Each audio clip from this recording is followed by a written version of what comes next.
Armies, আজকে আমরা শুনবো জিমিনের জন্য লেখা ভি এর একটা চিঠি। যে চিঠিটা ভি লিখেছিল বন বয়েজ সিজন 2 এর শেষ পর্বে। তাহলে চলো শুনে নেই ভি জিমিনের জন্য কি লিখেছিল। জিমিন, হাই, তোমার জন্য এই চিঠিটা লিখতে গিয়ে আমার চোখে পানি চলে এসেছিল, কিন্তু তারপরও আমি চেষ্টা করেছি।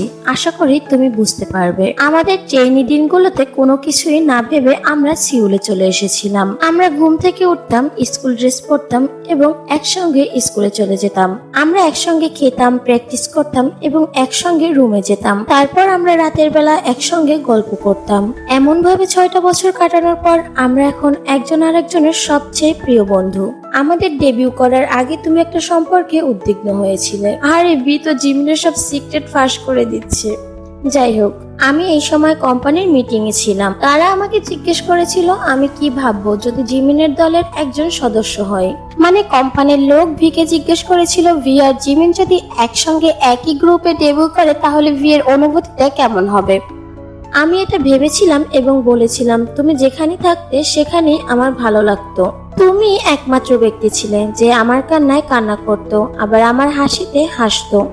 আমি বলেছিলাম আমি চাই আমার এমন একজন ভালো বন্ধু আমার সাথে একই দল হিসেবে ডেবিউ করুক। এটা বলতে পেরে সত্যি আমার অনেক ভালো লেগেছিল এবং আমি আনন্দিত যে আমি তোমার সাথে ডেবিউ করতে পেরেছিলাম।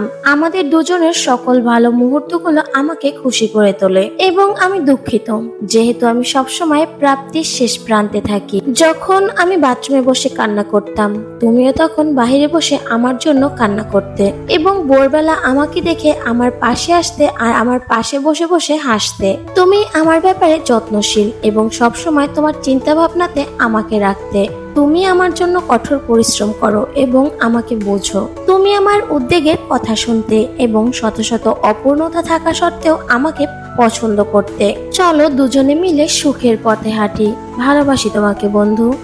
তো এই তো ছিল জিমিনকে নিয়ে লেখা ভি এর পুরো চিঠি। আসলে এই চিঠিতে তাইহং জিমিনের সাথে শুরু থেকে পথ চলার অনুভূতিটা প্রকাশ করেছে। তো এবারে কমেন্ট করে জানিয়ে যাও জিমিনের জন্য লেখা তাইহং এর চিঠিটা তোমার কাছে কেমন লেগেছে।